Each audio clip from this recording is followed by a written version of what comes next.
We're live. We are live.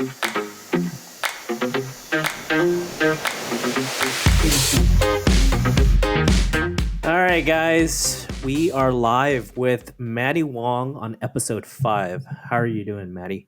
What's up, guys? How's it? That was it. Yeah, I'm good. It's nice to be home. Back in Hawaii. And just kind of catching my breath finally. Get to get some exercise again. Get to hang out with my family. Yeah. And yeah, it's kind of nuts because I take I take a step back from this past year, and I look at like how crazy everything is when I'm on the road, and it feels like a whole different like life, if that makes sense. Like it's just like a whole different it's just a whole different life, man, which is it's so wild because everything is so go go go go go when you're on the road. And you really have it's very seldom that you have moments to yourself that you can just fully be alone in your thoughts and chill. So Yeah. it's been nice being able to be back home, be in my childhood room, which I'm super grateful that my folks still didn't turn it into a storage unit. Well, Yeah. I mean, Tell me like more about your experience at home after tour. Like uh, tell me how you well, feel. I feel good. I mean, about the tour or about being at No, home or like being at home. Like yeah. the I mean, it's season's always finally done. How do you yeah. feel? I think it's nice to look back and reflect because you don't have too much time to really reflect on everything as a whole or even on individual events. And I always try to take away something from each event, but I think as a season as a whole, it's just like nice to be able to just take a breath and just chill because it's so intense. And it's interesting because when for me, I would always I fantasized about this tour life. Whether when I was a musician, I was like wanting to be on tour and play saxophone for different bands and be on the road constantly, or then be an actor and be able to do like different like shows or different movies and travel everywhere. And then when I had my photo job, I would be able to do a bit of like a lot of traveling actually.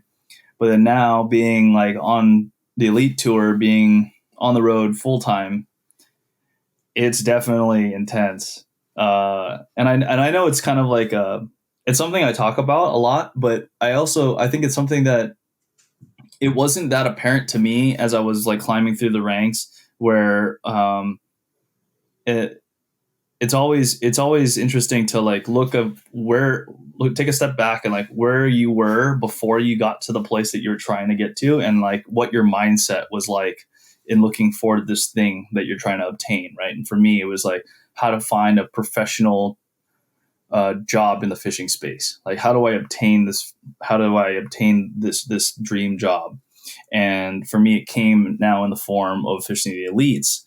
And it's interesting now being when you're on the road 24/7 and now to not be on the road and to be able to like sleep in, to be able to go and eat good Yeah. food that I really love to eat, to go and exercise, to go be in the ocean, to go surf. Like these are things that I valued and might have undervalued before I got on tour.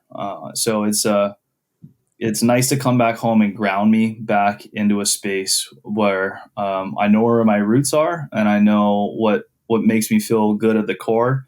And then it also helps as like a coping mechanism when there's times where it's really, really lonely and crappy on the road. Because it's not all glitz and glamour like they want you to think, So Yeah. I think that's just the reality of things for me, but it also gives me a time to look back and also I'm just grateful again for the whole experience. So it's this time that I'm home is really, really, I like to take it for time to just to reflect. And so, yeah, it's been good. I'm really stoked for next season. I'm actually like I'm ready to go already. Like I'm Yeah, it's weird. Like you got that short break, right? But then like after a couple of weeks or like give it like 2 weeks or even yeah. days, like you just can't wait to happen what's next, right? Like Oh yeah, what no, is what is next for you? next is well, one I come back to California, which I'm excited about, and I'll be able to spend time at my second home, which is the West Coast. Be able to at least be there for a few, hopefully a whole week. Be able to see all my lateral vision fam. Be able to go and check in on a bunch of the brands that I'm partnered with that are based out of California, and then to be able to see a lot of my close friends. So I'm excited for that, and then be able to go directly into my boat build, which is going to be which is being done in Alabama. Um, they're not done with the boat yet. I think hopefully Triton will be able to stay to their guideline of like their projected deadline. Yeah. But What is again, why are you switching? um, well, uh, so the first year was a Ranger, right? Mhm. And I wanted to stay with Ranger, but then Triton came to me with a pretty intriguing deal. I mean, I with now signing with Triton, I'm the only elite angler that is signed by Triton. Everyone else that runs a Triton on the elites is through a dealership. Oh, So that's awesome. Is that so a yeah, good is it a really it's a really great opportunity um like compared to going through a dealership? Like what's that yeah. opportunity Well, like? the opportunity that's there is now you have the platform of Triton as a whole and as a business, and then also as Bass Pro Shop as well to be able to kind of help push that. Um, so I think when you have one, it's great to be associated with a dealership because you'll have like support there, but then it's a different type of support to be now supported through the actual company versus just like signing a contract and being a part of like a pro staff or something like that to actually be Right. signed with the actual brand itself. So I think that that's really cool. There's also a bunch of contingency programs that I'm now qualified for, and since I would be the only guy technically under the Triton roof, I would have that wide open to myself, which is another kind of a perk. Um, but yeah, I think nowadays, if I take a step back from everything, everyone's like, "Oh, actually, like you could have gone Triton, or you could have gone like Ranger or Skeeter," Mhm. and like I was super grateful to have all these different boat options.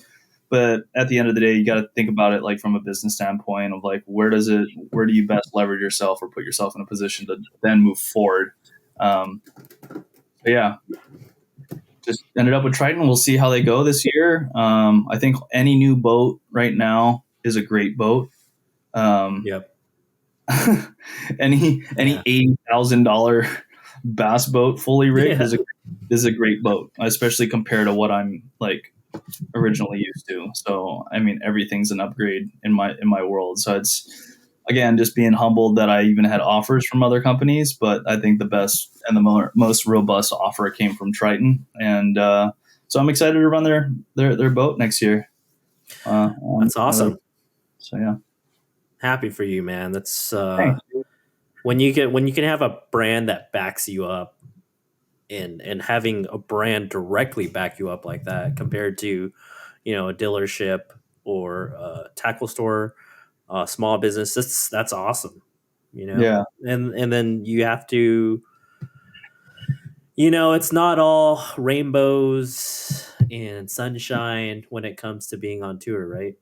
no, Yeah. yeah. So it's you're trying to find ways to like all my partnerships and all the people that I align myself with, I consider family, right?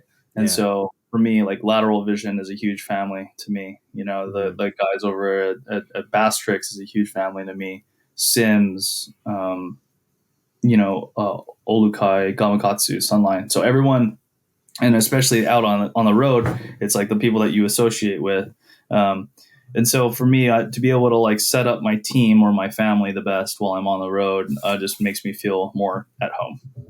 And so, yeah. Tell, tell me how you developed all these amazing relationships with, because it's not just a brand that you're like creating a relationship. You're not talking to some like LLC or some name on a piece of paper. You're actually creating relationships from the or with the people behind Lateral Vision, with the people behind Triton. Like how tell us like how you develop those wonderful relationships. Well, I think like if we're going to give like lateral vision for an example, Mm-hmm. my affiliation with the brand started as a photographer, in like, I want to say 2020, 2019, Yeah. even. I've been talking to Nick there, since like 2018 and whatnot. I've been a fan of their brand since they first came out, like, and I think it was like 2014 or 2015. So it's that I think something that's really important that a lot of people try to, or that don't really maybe put it in the forefront of their thought process when partnering with certain brands, is relationship, and being able to nurture relationships, and regardless of like how small or how big, Yeah. as long as you feel right when you're with that brand or that group of people, and they're aligned with the same things that you stand for. And so for me, like lateral is no brainer. Like they had great aesthetic, great product, they're good people, they're ocean men, and they're outdoorsmen, and then they're honest. And so all those things are aligned with my same pillars. And so when you find ways to align yourself with all these different companies that have similar things in common with you, it just becomes a no brainer. And then maintaining friendship through that. And I think that that's like something that, you know, just going out and hanging out and grabbing dinner and go to like Top Golf, or stuff that's like completely Yeah. unrelated to fishing, or Mhm. just all those things. It all, you have to not only invest your work as an ambassador or as someone that you're or a sponsee, but then you're investing in your relationship with these people, Right. because it's like that's, at the end of the day, anyone that you want to partner with, they want to feel like you're vested, and vice Mhm. versa. Like I don't want to just be another number to another brand that they're just like paying things out to, and they're like nothing special about the guy that we're partnered with. So I think Yeah. that it adds overall value in all sides of the dance.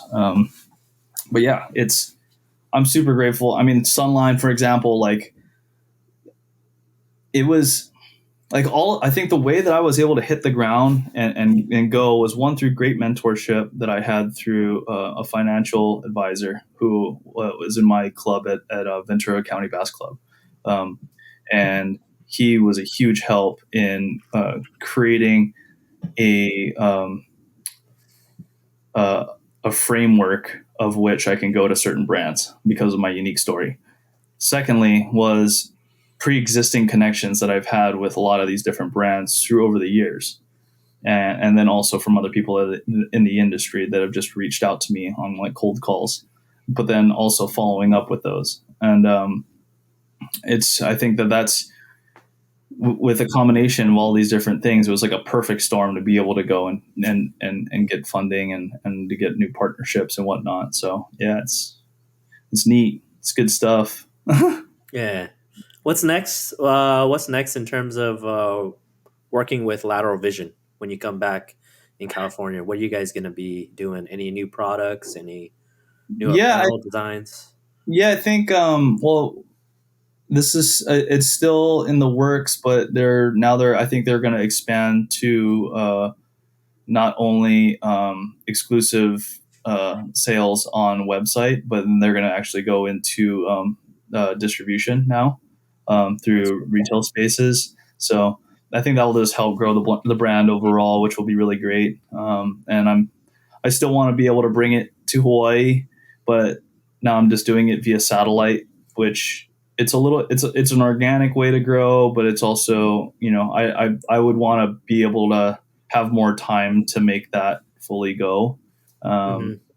But yeah, I mean, they're got a bunch of cool, fun like t-shirt ideas. We're gonna do another release for the holiday season soon, so I'll have a new capsule coming out, um, and yeah, so I think that there it's neat when, I mean, anyone, and even my really close friends in my circle, we always try to like check in on each other Hmm. and see like, one, how are we doing on mental, emotional, physical level, like how's life, how are you doing, one, but then two, it's like, all right, now what are you doing to get better? Hmm. And so I think that's neat, because with lateral they're always like striving to just get better and to push the envelope. So I think that's like a thing that I really appreciate with them. So that's what they're, and they have a bunch of other things that are coming down the pipe, that I also can't talk about, coming Okay. into 2023. But the good thing is they will be distributing through certain retailers and stuff like that. So we'll have more people will have more access to the product. Okay. So Sweet. That's yeah, good news. yeah, yeah. Awesome. Yeah, I don't know, the aesthetic of lateral vision. It's not cheesy. It's Mhm. awesome. I like their designs. Yeah. I think that there's two. You have the the fun parody, like comedic, Yeah. like stuff that kind of we grew up with, Yep. like a lot of like the just like the fun spoofy kind of designs, and Yeah. then on like the flip page you have like the clean basics, that are Mhm. subtly branded Yeah. and great just great material and whatnot.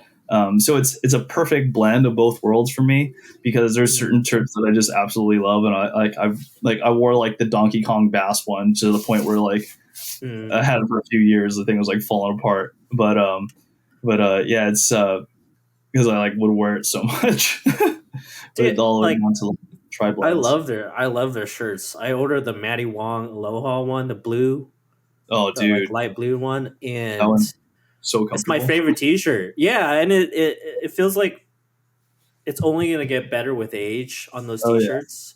Like it's oh yeah. gonna become vintage. Like I have a Aloha T-shirt that my girlfriend thrifted for me, Uh and huh. that thing is beat up. It's old, but it's my tried and Go true to. shirt. It's my Oh go-to yeah, shirt, and I yeah. can't wait for the Matty Wong uh, lateral vision to be that vintage piece I reach Yeah. out to, and I'm just like Well, 10 years, it will. 15 years down the road, yeah. Yeah.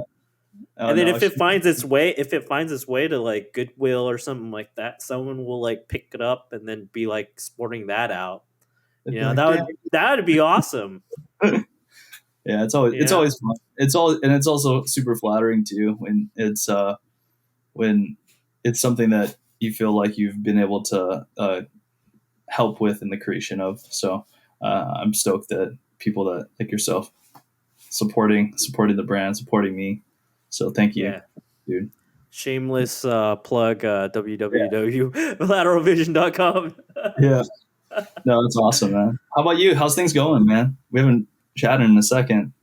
It's been, this podcasting really helps me kind of develop relationships with people all over the nation, Hmm. and it's something new that I always wanted to try out. And I initially wanted to try out podcasting with you as the first Hmm. interviewee, and I was like, oh yeah, Matty Wong would be great content on my podcast, blah blah blah. But now I'm like looking at it at a different standpoint. Now I'm just like, I'm really just doing this for me, but like trying to like so I could develop the relationship with you guys, Yeah. but also share it like with my audience because I believe they could gain tremendous value with what you have to say, in terms of like either if it's knowledge being on the water or knowledge of developing relationships or even knowledge of like how to be mentally strong on tour. if Mm. if you're on tour, like Yeah. whether if you're a kayak fisherman or a bass Yeah. tournament Any level. fisherman, Right? any level, like Yeah.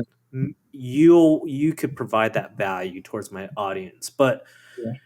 it double benefits. Like I could still like talk to you and create a friendship with you, Alex Rudd, Bailey, Yeah. Eggbret, Alex Sterling that I met over at Kentucky Lake, Chris Mitchell that I met at Kentucky Lake. This is just a wonderful platform for me to just dive deeper into relationships. No, that's perfect. I think you nailed it right on the head. I think it's tough because when you're on the West Coast, you're Yeah. separated through all of the landmass. And like you don't really feel it until you get out there, and then you're like, dang man, like it's like in California, like I feel like if you're a bass fisherman and you're hardcore about it, it's like you're part of like a super core niche group, Yep. and like everyone for the most part knows like everyone who's like super dedicated in it, and like but there's still a lot of people that you don't know, but like it's a small space. And then when you get out east, wow man, like it blows the roof off of it. And you really see on how special the West Coast bass fishery is and the people that are in it. And that's why like I don't ever like to lose my roots and my grasp on that, because everyone on the West Coast that supports me is I consider my family. And that's something that like I'll never stop repping, like Yeah. forever.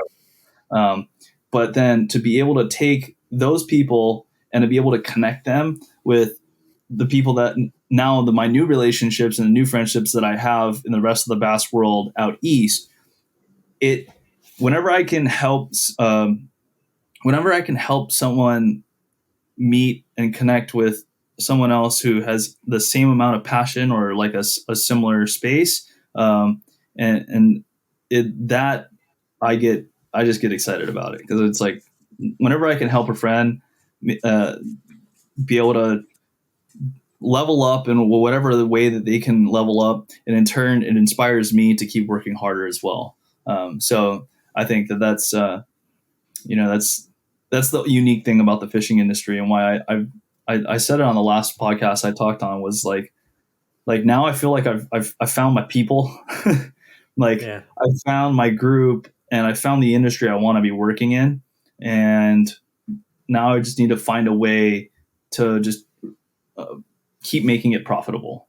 And I think Yeah. that's the hardest balance, right? And I think that All right. you doing a podcast is a great idea, because I mean, one, you're giving yourself a platform to connect with other people, one, but then two, a place to be able to market and to advertise on, and then three, the forever revolving door of knowledge in the fishing Yep. industry, which is so addictive to so many people, is like no matter what, you're going to keep learning. So yeah, dude, it's Yeah. sweet. It's sweet. It's good Yeah. stuff. And Good that's why man. you do it, right? It's just to have that joy. You know, it's not always like about like chasing that money. It is a big part of it is to Yeah, pay bills. yeah, to make it Yeah, sustainable, yeah, right? yeah. But it's in the grand scheme is just you're just like, how do I make fishing into a living and still Yep, chase and still like make it my cool job, you yep, know? Like I yeah. don't care about making $1 billion, $1 million. No, Don't it's not. care at all. No. You just want to just basically live the dream and that's it. You know, Yeah, leave like what's your dream? Like tell me what's your dream? Like my if you were to my dream. I'm pretty. I've got it pretty thought out. I would ideally I'd want to have my own fishing show. okay. Um, so I want to have my own fishing show, and I would love it to be one, informative, um, adventurous, and um, and entertaining. And as long as I can check those boxes, and it gets people to be interested in it, then that's great. Because then I'm doing my job, because I'm turning people on to fishing. I'm making them develop their own addiction with it, and then I'm helping sharing knowledge from whether it's myself or guests or whatnot. That's ideally what I would love to do. because I've found that guys like Bill Dance is, as old as the guy is, he's still a legend, and without having to fish tournaments, Yeah. because tournament fishing, it's not a great business. Like, it's just not a great Yeah. business. It's a losing Right. game. Um, Right. and so it's trying to find ways to then, I want to be able to hopefully keep all my partners and then be able to leverage it into doing a show. And so, like, right now, Capture Fish on YouTube is kind of like a pilot, if you will. But it's also my personal, um, in a way, diary, and a way for me to log this whole adventure and to look back on it and be like, yeah, that was pretty sweet. And I can, like, actually go back and relive it, because when you're on the road, there's so much stuff that's happening, and you're seeing like, you're just getting all this input, right? Constant input, and sensory overload. And a lot of times is it, like, once it's in, it's gone. And you don't really get time to, like, look back and reflect on, like, where you've been, the fish that you caught. Like, dude, I've caught hundreds of bass this year, but without making capture fish and be able to go back, now I can look back and see like 30 or 40 fish catches that I'm like, oh my gosh, dude, that was so epic. Instantly pulls me back to that exact same moment. For without me making those things and video blogging, they would be gone forever. I mean, I'd have, maybe someone would have to bring it up to me and be like, oh, dude, remember? Da, da, da, da. I'll be like, no, oh yeah, and then it's real again. But then for me to, like, watch, like, the exact same retrieve that I did to trigger that fish, and then that instantly sparks, like, my memory bank to be able to, like, oh my gosh, I remember it, almost like ripped the rod out of my hands, and it, like, puts me Right. in this visceral experience where I'm able to recall this moment. So that's another reason why I do capture fish, is more so I want to be able to look back on it and be like, oh yeah, this was an epic time in my life, that I'll, like, I don't ever want to forget. Uh, but yeah, I want to do that. I want to be able to. I just want to. I don't know. I think I want to travel. I want to keep traveling. I've always loved to travel, but now to have an excuse to be able to travel to new destinations that, people love bass fishing. One, South Korea. I want to go to South Korea. I want to go to Portugal and fish with my friends in Portugal. I want to go to South America and go fish with my friends in South Africa. I want to go fish with my friends in South Africa, and then Japan. I would love to go back to Japan again. So I do have, like, a checklist of things that I want to do and go and see. And it's tough when you're on tour, because then now I'm set up to, like, a certain schedule, and, like, these are the places that you're gonna go, and this is what you're gonna do. Um, so it's tough, and I think it's forever, like, it's a question that a lot of people are like, dude, like, like, you can see yourself doing this in 10 years? I'm like, dude, no, man. Like, Yeah. it's so exhausting. Like, people don't realize how exhausting it is. Like, I've watched my sleep levels go down tremendously. There's so many things that go into it that is so straining. And Brandon Polinick nails it on the head. It's like, you're gonna, like, for you to make it to this level, you gotta you gotta want it so bad that the only thing you think about and think, eat, sleep, everything is bass tournament fishing. And for me, it was always a interesting, like, one, I'm a super competitive person, so it's great to be competitive in a space that I love, which is fishing. But then to be able to make money doing it. But now it's the way that things are kind of shifting and whatnot. It's interesting to see. I'm going to be interested to see where at least the tournament space goes in the next 10 years. Yeah. Just because of, like, one, like, payout, your overhead, and it's not like it's getting cheaper, but it's also not like payouts are getting bigger. So it's like, through inflation, we're not seeing an incredible amount of increase when it comes to payout. Which then, at the end of the day, it's like, you can win an elite event, and that doesn't really cover your whole year. And people are like, dude, that's $100,000. What are you talking about? Okay, well, $100,000 in prize money means $70,000 about after taxes, and then on top of that, 70 G's. That, okay, 45,000 to cover your entry fees, and then right now with gas prices, there's an additional $35,000 to $40,000 to cover your gas prices for your truck and your boat. Yep. That's not including your food. That's not including anything that you want to spend on yourself, and that's not including your where you're staying. So it's Mhm. like you can win an elite event, and like people are like, oh, dude, you're balling. I'm like, yeah, bro. Like, I guess, but it's again, like you said, You're and what back I'm to square one, right? You're back to square one, back to square one. right? But again, we're not doing it to get rich. So Yeah. that's what I have to remind myself is that I'm in this adventure right now for the experience. And with this experience, no one will be able to ever take away from me that I'm an elite angler, that I fish the elites and the highest level of bass fishing ever, which is pretty freaking sweet. And I'm super proud of that one. And two, like this is something that this is an adventure that I never thought I would even have the opportunity to ever do. So it's something that I have to fully immerse myself in and go. And people are like, dude, you had a successful photo business. I'm like, yeah, I was making a lot of money doing that. And Yeah. to step away from it, it gave me a breath of fresh air though, because it was a revolving door of you make a lot of money and then you spend a lot of money because you're living in Los Angeles.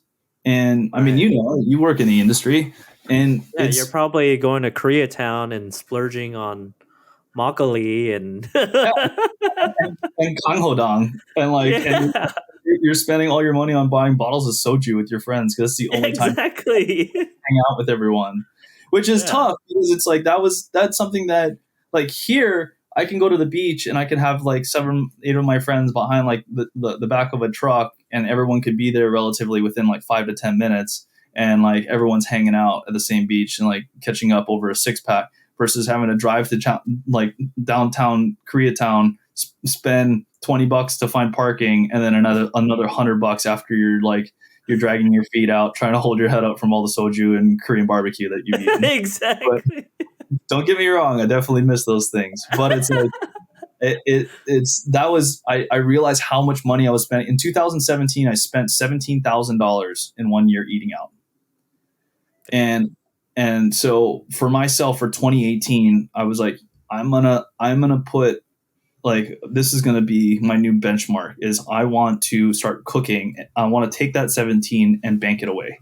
I don't want to spend a stupid frivolous amount of money on that could have been a boat. That could have like been my newer upgrade of a Ranger, regardless of whatever. It's like that. I realized how frivolous I was because when I had the ability now, because working in the industry, you make good money, you get to travel and all this kind of stuff. But because you have all that money, it's like, all right, now I could go out actually enjoy this nice restaurant that I always wanted to try. And so it was like newfound money for me to go and enjoy those things. And then I realized like how dumb I was with that newfound money. And then so 2018, I was like, okay, I'm going to cook more. So then from 2018 on, and I've stayed pretty good with it until I got on tour, was that I was cooking at home. Yeah, I would go out to eat maybe like once or like, I would say maybe three, to be honest, 3 times a month, which was like, that's still not a lot in relatives when you're living in Los Angeles.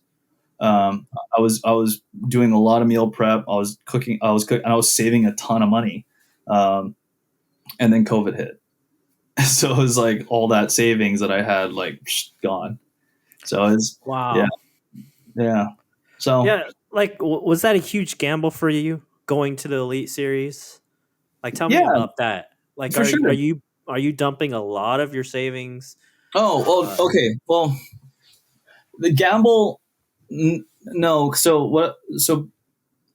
what I said was that looking back at my previous job, working in the photo industry, I yeah. was making a lot of money and everything was great. But at the core of it, I was suffering because I wasn't taking steps closer to making my dream come true. Right. To And make, when did you have that when did you start having that dream? At what age? I wanted to have a fishing show since I was 8 years old. Mhm. Like Oh wow. I was 8, and I told my mom like because there's a local guy in Hawaii. His name was Mike Sakamoto, and he had this fishing show called Fishing Tales.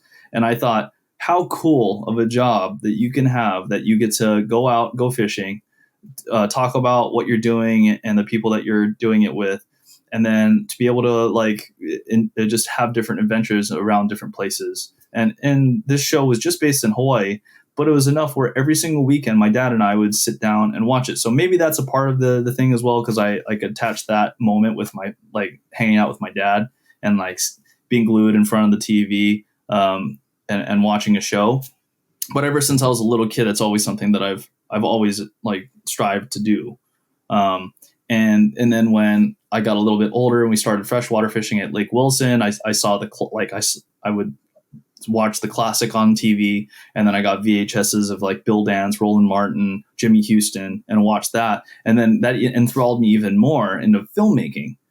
That's when I went to film school and all that stuff. And so this is something that I've wanted for such a long time. I fell into the photo world because in the meanwhile, I was auditioning, playing like shows up on the strip, barely making any money. And the photo world was a great way that one, you make like $500 in a day and work a 10-hour shift, and then you wipe your hands and you go home. And it's like, okay, yeah, you get like 10 of those gigs a month or like 15 of those gigs a month. You're sitting not bad. And then you can make your own schedule. Like you can say yes to a gig, no to a gig. I got to a place right as I was stepping away as a lighting director. I was making $1 a day. And that was an incredible day rate. And I never thought that I can get it to that point. And some people would probably think I'm idiotic for stepping away from something like that. But I was making people like Ariana Grande. I was making people like Cardi B like look good. When reality, I mean, Ariana Grande is a sweet person, but Cardi B is trash. And like she was just like, I'm making this person that is like not a good human. Like I'm watching the way that she like treated the crew, watching the way she treated certain people, and I'm like, I'm making this person look good. And I'm like helping perpetuate this false image of this obviously trash of a human. I mean, it's my opinion. So anyone who's like Cardi B lover or whatever, but like I got to work with the lady and like I'm not a fan. And so it's like, Yeah. like at the end, I'm like, what am I doing? Yeah, I'm making good money and whatnot, but I'm like helping this person who's trash, like get even more rich and more famous. And for me, You're supporting you're supporting the wrong message. I was supporting the wrong message. Exactly. Who and which isn't me at my core. Like I'm about perpetuating honesty and like people that are just legit positive individuals. Not talking about stripping and what she does to dudes, you know. Yeah. And then this is just like an example, you know. But like, and then it would fall into like the fashion industry. We're like doing a shoot with like Bieber's wife, like, and she's like, again, like, sweet, oh my god, Haley's amazing. It's like, no, you're just another, like, we don't, like, who cares at the end of the day? But people like feed off that stuff, right? They love it. They're like, oh, celebrities, like like the Kardashians, like all of it. And I was just, I was in it for so long. I would see it and I'm like, yay, I'm making money from all these people. And this is something that it's like, this is great. But all it is it inflates the wrong part of your ego, because people are like, oh, wow, you get to work with all these amazing people. I'm like, they're not amazing. One, two, just because I have access now to work into this space doesn't mean I necessarily want to be here. It just means that people trust me. And that's why I'm able to work in this space. I'm like, but this isn't perpetuating anything that I, Matty Wong, at the core, want to be perpetuating. Like, I want to be inspiring youth to go out and fish or be in the outdoors. Right. Like, that's what I want to do. Like, that's what makes me happy, is like when I have a kid come up to me and like, oh my God, I love watching you, and da da da. Like, can you sign my shirt and like take a photo with me? I'm like, dude, Right. like, you just made my year, bro. Like, you don't even understand. Like that, like, for me to inspire like young kids and to be able to push forward and inspire not even the young kid. Like, I have fans that are like in their 70s that are learning how to bass fish and that are just eaten up by it. Wow. And so that's the stuff that really that makes me happy at the end of the day. That's your why. That's your why in life. That's why I do it. And so, and it's not to get rich, because you definitely don't get rich doing this, but I now get like super pumped and super inspired by the work that I get to do. Like podcasts, dude, I can't tell you how many how much hours I've spent talking on podcasts, Yeah. but I don't get paid, right? People Yeah. like, and same thing. It's like YouTube. It's like I spent 8 hours an episode editing. Like I make less than $100. Like I make $100 a month on YouTube. It's Yeah. like, dude, it's There, not there, even it's not. There's no money in YouTube. like if you There's no look at like money. if you look at like ROI. Yeah. Don't even look at it. Yeah, Don't like look it's at it. not like you're in it for the wrong reason if you're looking at that. Yeah. And so Yeah. that's just it. I just want that to be a testament to like who I am, is that I'm in a space that now I get to inspire people that I really just want to be inspiring. I get to tell stories, and I get to just it makes me feel more complete as a human versus what I was doing in Los Angeles. And so it was like a perfect transition out of a world, one that I never thought I would be in.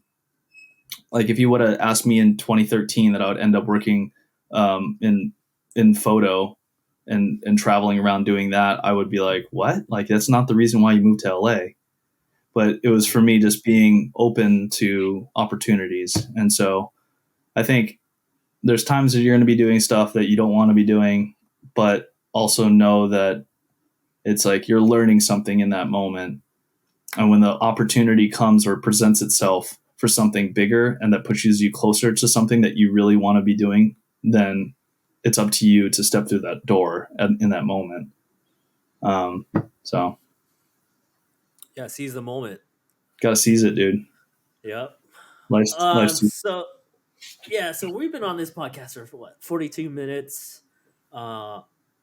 Making. We've been tangenting about a bunch of different stuff. So if Oh there's yeah. anything in particular you want to talk Tango about, dancing. Tango dancing. No, this is great. There is particular things that I want to talk about. okay. So I looked through your tournament schedule for 2022 for the Elite Series, and it was literally good, bad, good, bad, and we're just talking about results. I'm not. Oh This is yeah. not. Oh yeah. Yeah. So good, bad, good, bad, good, and then all of a sudden, bad, bad, bad, bad, bad. Right. Oh yeah. Yeah. That's what Yeah. I mean. That's what I see in results, but I don't. I mean, internally, that's. I mean, don't judge me at all, man. I know how it is. Yeah. Like we Yeah. all know how it is when you're on tour. It's more losing than winning Yeah. Yeah. in bass tournaments. But tell me, like the time where it just like it was super difficult for you to handle. Was there a time when there was this super difficult time Oh, for that you sure. had on tour? There was a couple, and it's not just one. I feel like that's it's a forever. It's like a forever hurdle in the fishing world because you lose more than you win, unless your name's Brandon Polinick. But you literally and so first time I would say it was after it was Harris Chain. It was a Harris Chain event straight into the Classic and then right into I believe it was Santee Cooper. So it was three events where I had gotten not the second to last at Harris Chain. I didn't get last place at the Classic, but I was pretty close to it. And then the third was Santee Cooper, where I did come in last place. And yeah, it was super depressing because I'm like, well, all right, well maybe St. John's was kind of a fluke and like whatever, like what can you do? But then you realize that everyone's going to have these bad streaks in fishing and in life and whatever, however you want to look at it. But it depends on how you get back on the horse and keep grinding. I mean, there was times where I'm just like, yeah, okay, like if it ends next week for me and I have to sell everything and go home, then like whatever, like I was literally like that distraught. I'm like, dude, this really sucks. Like I'm like I feel like nothing's clicking or whatever. And then you have an event and then like the next event, boom, it's great and you kill it, and you're like, oh my gosh, there is a God. It doesn't. It's I don't know. There was multiple times on tour this year that were very trying, and but but if anything, it's it just makes you want to. It makes you learn to really trust your gut because your intuition is hardly wrong. And then when it is wrong, there's nothing else to really blame in that scenario except for those decisions that you made in the moment, which at the time that was your best decision that you could have made. So all you can do is just take away and learn from it. So for me, it was just like a huge learning experience. And whenever I would start to get really, really down, I'm like, well, look, this is my first time to this lake. This lake is like literally 50 to 100 castaics put together. And, and you, and you have 3 days to break it down. Like I fished castaic for like 5 years and I feel like I was just scratching the surface. And castaic is tiny compared to these fisheries. Yep. And so being from the wet, like, and like even Lake Wilson where I grew up, it's less than 5 miles long and it's a skinny river system. It's like anyone that is from the West Coast and grew up fishing small fisheries to be able to go out and try to tackle anything of this magnitude, one, and then do it against the best guys in the world. Bro, I could come in last place in every single event and I would still have a smile on my face. Because I know I tried. And I was super grateful that even in times that so the one time I did come in last place this year was Santee Cooper, and it was next to Jason Christie, who had just won a classic. And so that gave me validation where it's like, yeah, look, dude, like even the best guy in the world is going to come in like near last place. Like he was all mopey about it. I'm like, bro, you just won 300K last year. Shut up. Like literally like I gave him crap about it on live, like before we went on live because we did a morning show together. Yeah. And because he was all mopey about it, I'm like, yeah, you're like, he's just a super competitive dude. I get it. And so, but like at the end, for me, I don't know, like it's to have the opportunity to go out and do it and to fish all these places. And now I've gained a bunch of new knowledge on how a lot of these places set up. I feel like going into this next year, and some people say, well, yeah, a lot of times your sophomore year is a lot harder than your rookie year. But I feel personally that, like, you know what? Hopefully now with a lot of this new a new way to approach each lake, utilizing new electronics I've never got to utilize before, and then also having certain people that I can talk to. Now it's opened up a new book of information that's now available to me that wasn't available before. For in my rookie year. So I think with that now I think I'm and now I've gotten so much better at handling losses. Like I feel like through doing Bass Nation as like a non-boater and then doing ABAs and like BBTs and all the local circuits in California it helped shape me, right? And I did a lot of losing in that. And someone's like, oh yeah, Matty Wong, I beat him all the time, BBT. I'm like, yeah, bro, a lot of people beat me all the time. Like, it's not like we're fishermen, it's like no one's perfect record unless you're cheating, Yeah. I think that's like First of all, they never beat Matty Wong. They beat the fish. Yeah. You're going against the battle with the fish. You're not trying to beat Matty Wong. Okay. It's fun because I've heard it. Like I've heard there was some guy that said that, and he's like, "Oh yeah, no, my friend knows you did it. He said he would beat you all the time on like pyramid." And I'm like I didn't know I was competing against him. I've like never met the guy in my life, Because I'm like, I guess he like feels like validated somehow by like beating me. But again, it's just people's competitive nature, whatever. And I feel like now the place that I'm at in my life, I've now given away that ego side where there's and I've seen it on tour multiple times where guys like get super bent. And like it was Oahe for example, and one of this other guy, I won't name names, but he was pissed. He was so angry, and we're at the bump tanks, and he's just like, dude, I can't believe it, man. Like, I really need I was just so down and out. I'm like, bud, you have a limit, right? He's like, yeah. I'm like, I held up my bag and I had one smallmouth in there. I'm like, bro, like I don't want to hear it. Like, do you see me crying about this right now? And he looked at me and he had like this like moment of like, all right, it's like perceptive. It's like perspective. Yeah. Because if I would have came in with that bag, I would have been stoked. But so it's like at the same time, like he was like, "You're right, man," and it was kind of neat because I was able to see it like click in his head, like in that one little split second that he like, you know what, you're right. Things could have been a lot worse. I could have came in with nothing today, which a lot of people did. A lot of people or like a couple guys blanked, and only a couple guys came in with one fish too. And that was an event that I thought I was going to fully come in. I thought I was going to pull another Santee Cooper. Like the fact that I was able to scratch out a limit day one with a boat that was like pretty busted up, and then day two, like for my trolling motor to go out at noon and still catch one fish, and Wait, which what event is this? What uh, event are you talking that about? was Lake Oahe in South Dakota. South Dakota. Oh, okay. Yeah. Oh, okay. Yeah, yeah, yeah.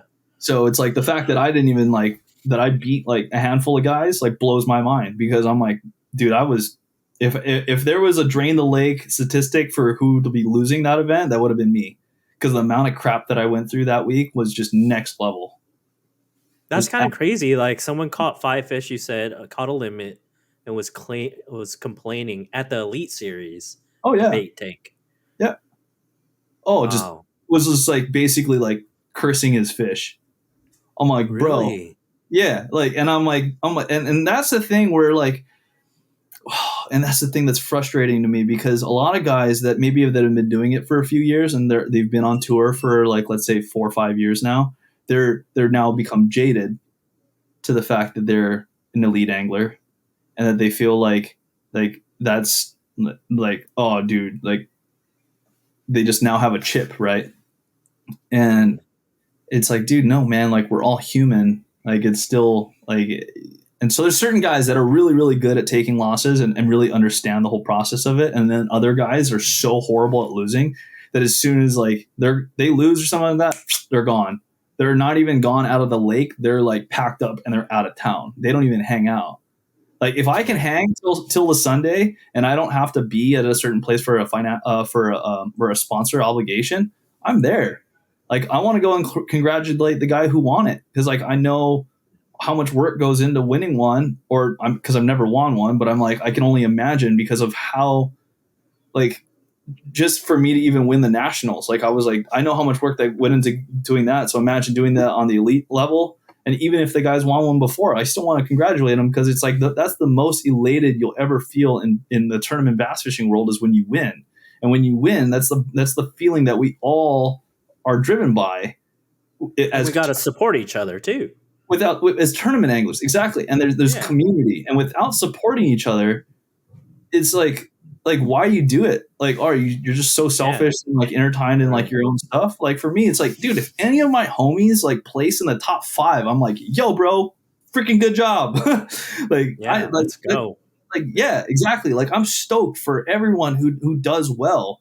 And I mean, if it's not my time, it's not my time. When it does do good, because it feels good when people are like, when they congratulate you, when it does Just happen. imagine. Just Yeah, imagine, like if someone won a tournament and then he was just there on the stage all alone yeah, under and the everyone's like, spotlight.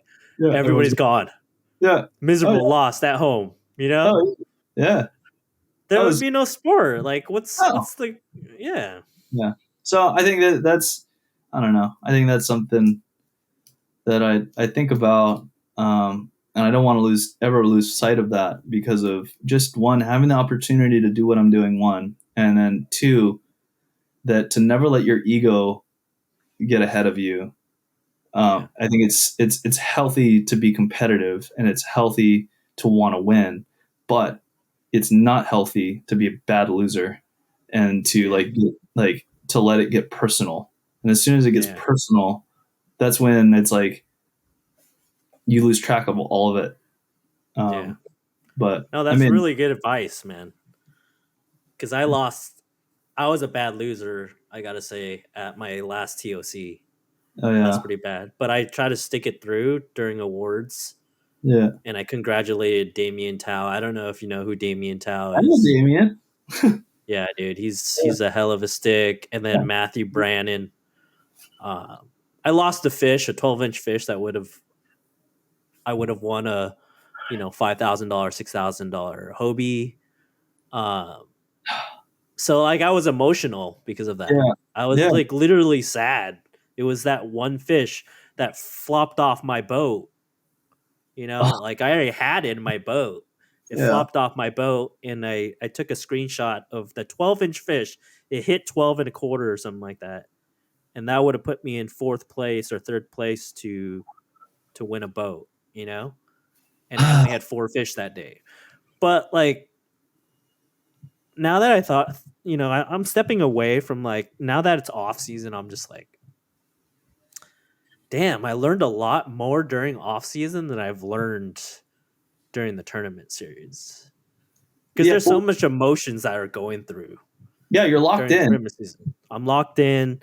Yeah. There's no time to really like be emotional. I have to practice. I have to force myself to do this and this and this. And so during off season, I was thinking, I was talking to Alex Rudd, talking to Bailey, and I'm just like, I can't make a living off of tournament fishing. No. I have to make a living. Um, I have to make it into like, I have to be making a substantial or sustainable living and treat tournament fishing as a way just to tell my story, as Yep. a way to create content and tell a Yep. story. But I should never ever count tournament winnings as a way of living. No. Ever. I think that's Ever. something. If anyone that's listening who thinks that they can that they can live solely off of tournament winnings, that is the greatest lesson that you can learn right now in your life. Is that one, you cannot. It is not a good financial decision to bet for yourself that you're going to win all this money unless you're like, and even in like the smallest like closed lake format where there's like 15 guys and you're winning, like, but it's like, again, it's like, really, what is 2 grand a month if you win?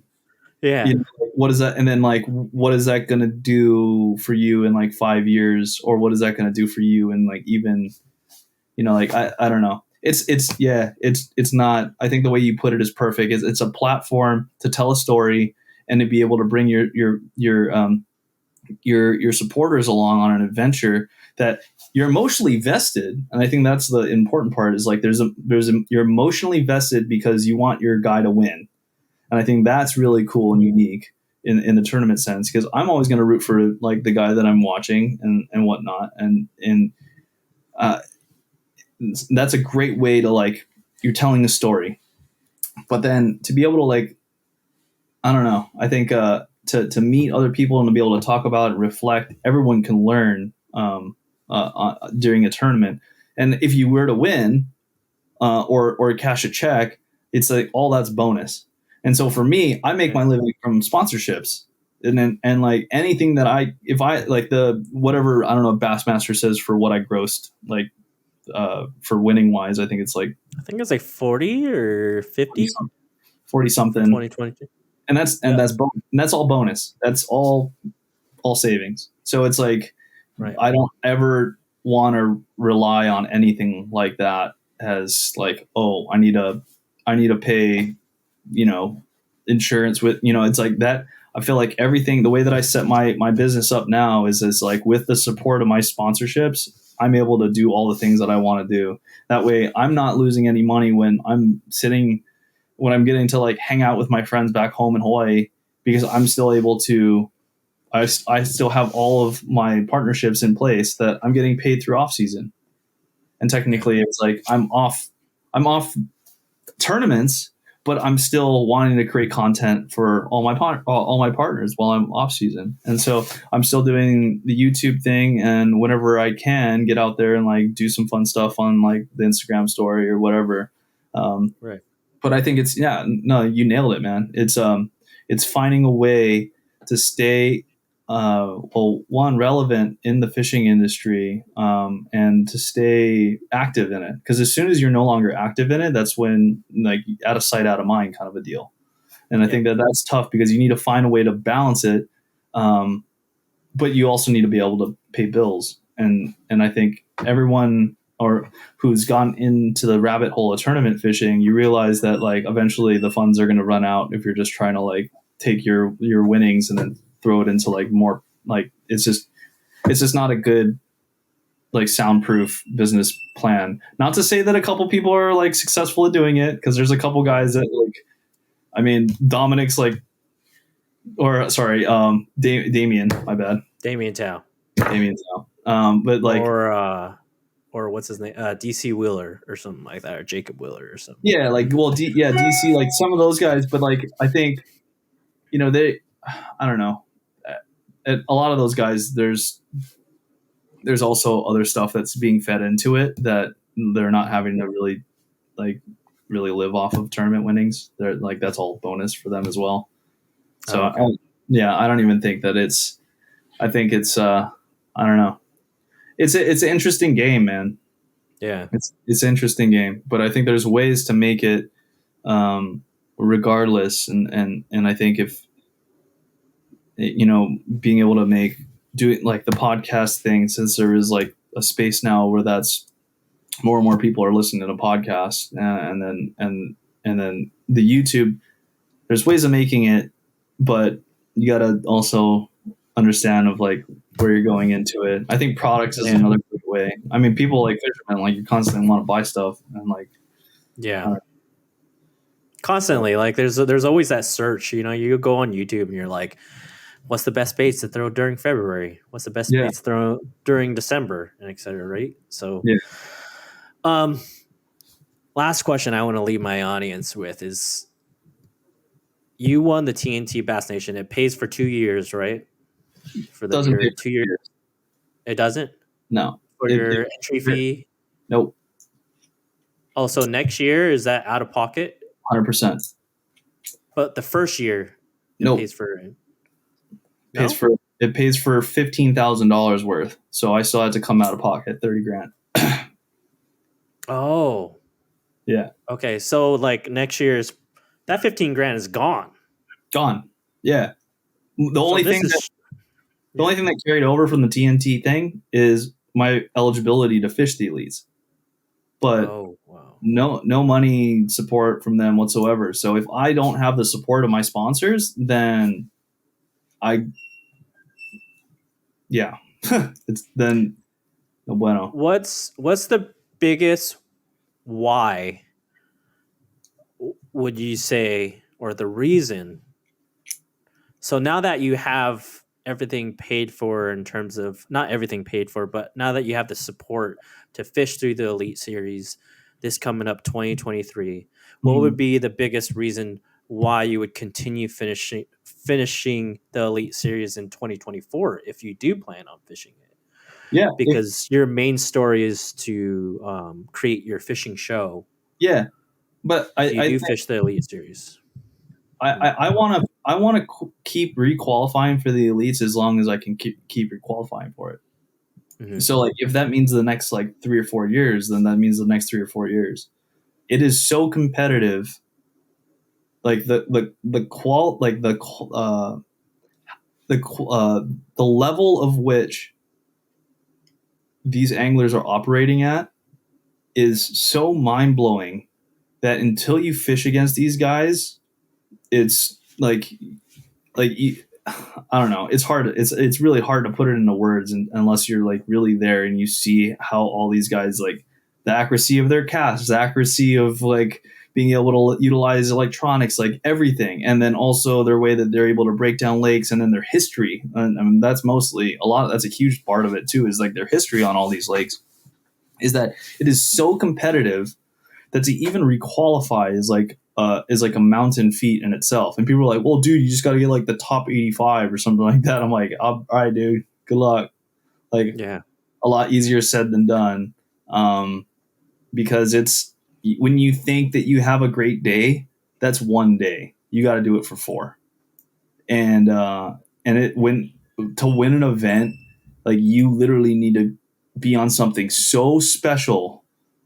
So magical.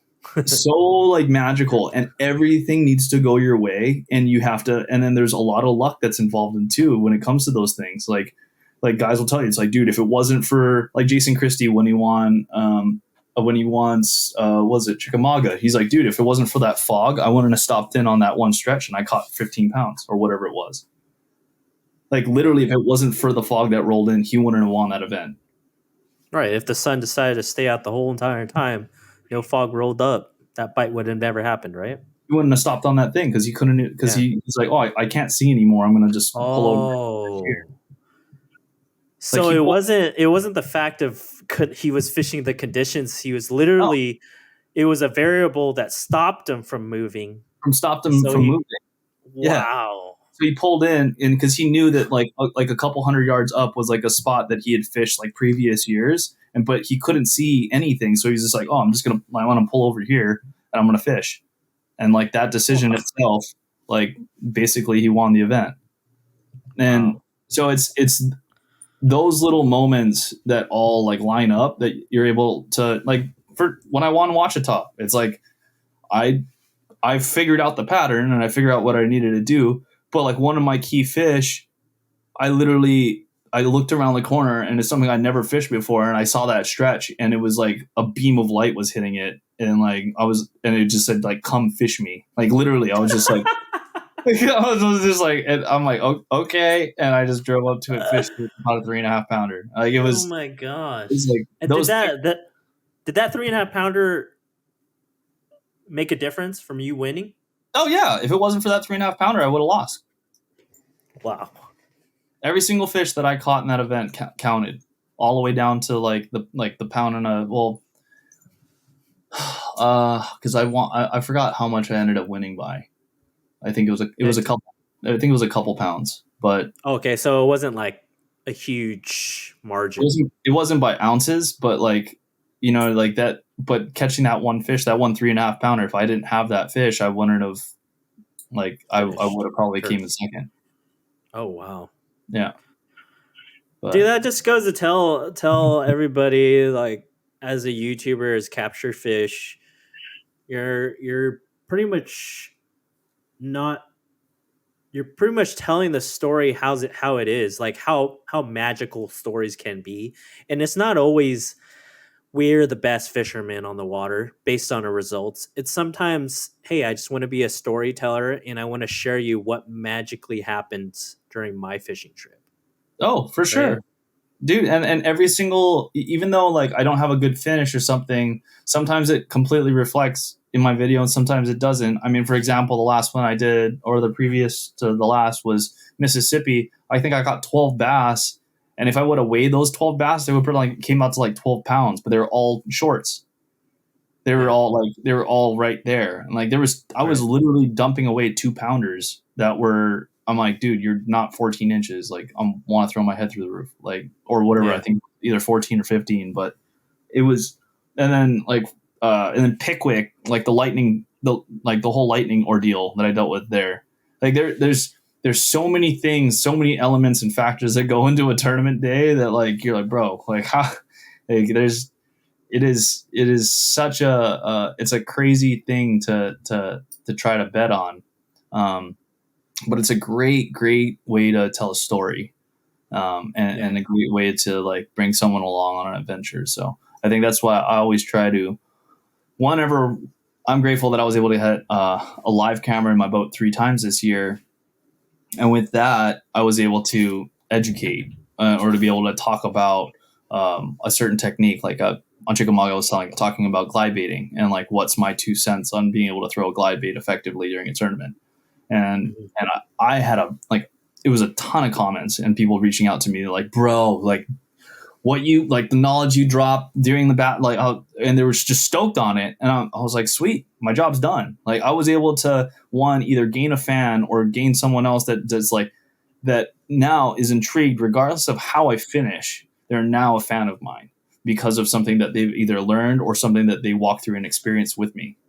And being able to bring someone along with that is priceless. And that's what I want to kind of keep doing this next year, because I try to like I guess sometimes to the fault of myself, I try to be so honest on my episodes during like elite events and what's going on, that's like, look, you'll see everything, you'll see the wins, you'll see the failures.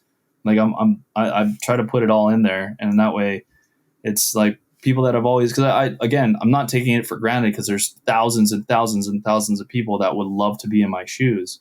And so with me not having a crazy extreme background in tournament fishing. Like I've literally my first derb was 2018. To be able to now be at this level and operating at the level that I'm now doing it, like it's not I owe it to myself, but I owe it to everyone else that has this dream of doing it. And so that's another reason why I would want to keep qualifying and fishing the elites at least for the next few years. Is I want to win one of those blue trophies, not only for myself but for everyone that follows me and supports me, just to Yeah. show that like, look, it is possible. You can get it done. And so that's kind of, I don't know. That's what I want to do. Matty Wong, the storyteller Mm. slash Elite Series angler that will share us eventually a magical story, of holding up that blue trophy. That would be Thanks, man. awesome. Thank you. Yeah, man. Like I think you are probably you. I mean, I googled it. I am like, and I'm just appalled of how there's only a few anglers on the Elite Series that actually vlog and show their experience on YouTube. And I'm just like, it's mind boggling. I'm like, you got to share your stories. You got to, story tell through your adventures because, I mean, there's a story behind every single tournament that you fish, Oh yeah. and you inspire people. Like, what about the next generation that's going to replace us, as fishermen? Yep. Like there's these young people that need inspiration, Mm-hmm. to climb up the ladder. And, as a Asian American angler, I want to see more, Asian Americans go out there and compete as well. And I have one of my YouTube subscribers out in San Diego, and he like texts me and he asks me questions and everything, and that gets me psyched up. It Oh yeah, makes me dude. want to continue to do the things that I do. And I bet Oh, dude. you have tons of That's people that text you and well, it's like you were saying, man. Like, and it's for me, being able to represent like Asian Americans and being yeah, really like, because like Chris Aldane he's an Asian American, but he won't really yeah, claim it. Like he doesn't. yeah, He's not proud about it. Like I will straight up go on TV and tell you I love rice over noodle, like over like anything else, like over bread. yeah, Like I'll yeah, eat full white rice over bread any day. Like, and I'm a proud.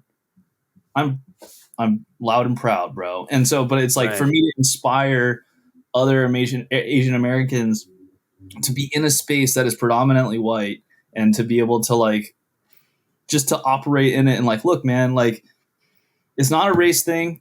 At the end of the day, nah, it comes down to everyone that enjoys to be out in the water. And so for me to help break down any type of stereotypes for people is huge because all it does is it helps pave the way for other brown anglers like ourselves to be able to go and do right, this. You know what I mean? And yeah, and so whenever I see like when I have kids that are in a like unrepresented community or it's also inspiring. But it's neat that I'm super grateful, dude. I have followers of every single skin type and demographic, and it doesn't like I all I want to just really perpetuate is the love for the sport, and that regardless, it's like as long as you enjoy the outdoors, you take care of it, and you take care of your fellow angler. That's like all that really matters to me, and that if it yeah. can inspire other people that are like us, that love rice, then even better. Yeah. Dude, that's amazing. Like, dude, you're just great, dude. Because I Thanks, mean, man. you're on the trailer for Mega Bass, for the Sleeper Gill. Man, that was an awesome film. And for you to be up there, I mean, I love Gerald Swindle and everything. He's Yeah. he's awesome. He has a great personality. I love the guy. I Yeah. like his emotion. And you see him over at ICAST of the 13 fishing, just standing up there, and there's like everybody's inspired by Gerald Swindle, Mhm. but it's kind of like I want to see Matty Wong like up on that, like that huge billboard, Yeah, man. with Mega Bass. That's freaking awesome. And now you're with Triton, Yeah. so hopefully it kind of helps the cause and everything. So Yeah. yeah, I'm stoked to Well, be part of it. continue to be an inspiration and appreciate your time on the podcast. I feel like our go around at this podcast was so much better than our first one. Great. And I told this to my Yeah. buddy who just started YouTube. He just started a fishing thing on YouTube, and I'm like, dude, first time, it's it's just the hardest part is getting started, and Yeah. that is a step that most people are afraid of doing because they don't want to put themselves out there. So I commend you for putting yourself out there because one, it's not easy, and no one wants to get like critiqued, right? No one wants Yeah. that's like the biggest fear of being human, right? Is people think about like, oh, what are other people going to think? And so if you obtain the skill to be able to filter through that and to be able not be affected by it, you'll find that life becomes so much easier because you get to truly and unapologetically be yourself. And so don't lose that. I'm stoked that we did this. We get a second crack at it because I agree. Yeah. I think that there's some like really good, insightful stuff this time around. That is, I feel like I feel I always try to speak from the heart, but it when talking about a certain tournament or something like that, it gets repetitive because you're telling one story that happened, but versus being able to like come back and like what we're doing now is more of a reflection as a whole. So I think I'm glad that we got a second crack at it, and yeah, I'm stoked that whoever's out listening, appreciate you guys hanging around for an hour and 16. Listen to me Longer blab. the better, man. Yeah, Longer the better. yeah. But is there anybody that you want to thank? Like, there's something I kind of want to do different with this podcast. Mhm. Is there any first names that you want to give out that support you either through brands, sponsorships, or just mental support back at home or Los Angeles? Is there anybody that you want to thank by first name at all? Give a Man, shout it's out. yeah. I mean, it's so tough because I feel like if I do like first name shout outs, like it's Mhm. impossible for me to be able to name off all the people that have really impacted me through my fishing career, and Yeah. to be able to like if I miss someone because it's just slipping my mind right now, I don't, and then they're listening in, they're like, oh, I thought, you know, to be like, no, Yeah. like no, like you're like, and then I'll go back on like the next podcast and then talk all about that person. Like it's just like I don't want Yeah. to, like that's something that I'll mention my sponsors. I mean, I'll always be grateful for the Ventura County Bass Club. So that if it wasn't for that club, um, just a group of old dudes. There's a couple younger guys now, which I'm stoked that are in that club, but like they really helped pave the way for me when it comes to tournament fishing. They got me fishing Bass Nation. They got me, and like they supported me so much through like that whole journey, and they still have my back. And everyone from like the whole like with just all the different like and as well like all the different other anglers that have podcasts that have had me on like on the like from the West Coast. I think is and I can go down the names, but you all know who you are. And then when it comes to like companies wise, I think which is the more for me like all the different parts of my not only my friends but what I consider my fishing family. I mean like Lateral Vision, Sunline, Gamakatsu, Megabass, you know, Olukai, Yeti, um, Powerhouse Lithium, Dakine, all those companies, you know, American Bait Works with Freedom Tackle and Bait Fuel. Those are, if it wasn't for that family, like I wouldn't like Bastrix and I think like Brian with Bastrix out of Ventura. You know, it's just like small businesses, small companies that support me, like small bait makers, like all the bait makers, like what like Blanked and Caesar with Toxic Baits and like all the bait guys, you know, Nick with like Cast and Crank and like just everyone on the West Coast as a whole that's have always like supported me even when I was doing like like pre all this stuff, you know. and always Yeah. been chill and cool. So I don't know. I think, yeah, you know who you are, and it's always greatly appreciated. All the support, all the love, and it's good stuff, man. And open invite anyone, whoever has a question or or a comment or something that they want to like talk to me about. Like I try to be open to everyone. I'm pretty good about getting back to DMs, and because I feel like if I can be if I can be a resource, whether it's for fishing, I mean, some people try to abuse it and be like, "Hey, where do I find bass on Lake Havasu?" I'm just like, all right, dude. Did Like, you really get that DM? oh yeah, I've gotten it a few times. No But way. yeah, and so, it's the other messages that are one like encouraging, but then the other ones that like have genuine questions about their own fishing or certain things like that. Like I'm always open and try to be a help because I was there and we were all there and we still Yeah. are in certain ways and certain levels. So Where is the best place people can follow your journey and comment or ask questions? yeah, I mean I'm pretty active on the Instagram, unfortunately. Okay. I mean it's this day and age. It's just a way that everyone's able to stay connected. Yeah. Which Yeah, my homies, like when you said you have Ventura community, yeah, your bass club, I have my dudes. It's called Kayak Ditch Day, and we have this in the inboxes. We have this group chat. There's like yeah, 9 people in there, and yeah, those are the guys like that support me after a huge loss on a tournament or something like yeah, that. They'll just like DM me and be like, "Dude, I hope you don't take this loss as yeah. don't be too hard on yourself." You Yeah, know?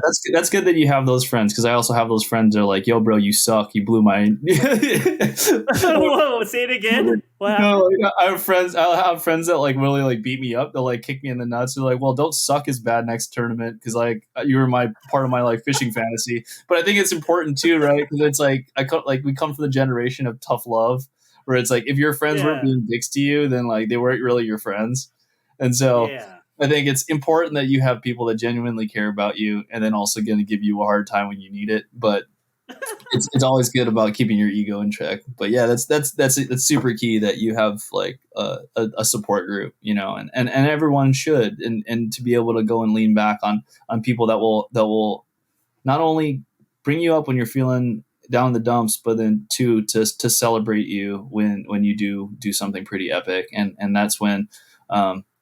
Like, and I'll with this closing comment is like knowing who your friends are and and don't forget those people because those people that you can call on at 2 o'clock in the morning and they'll be there for you like without a question and like a drop of the dime. Those are the people that will always be in your life. So like don't forget to check in on those people. So it's always important to keep the people that have been with you for a long time close at heart, and then also be open to more and loving community. So I don't know. That's I was awesome. That's trying. a good closing comment. Yeah. Good And that stuff. concludes our podcast. And we out. Stopping recording. Yeah. Hold on. Later. Let me-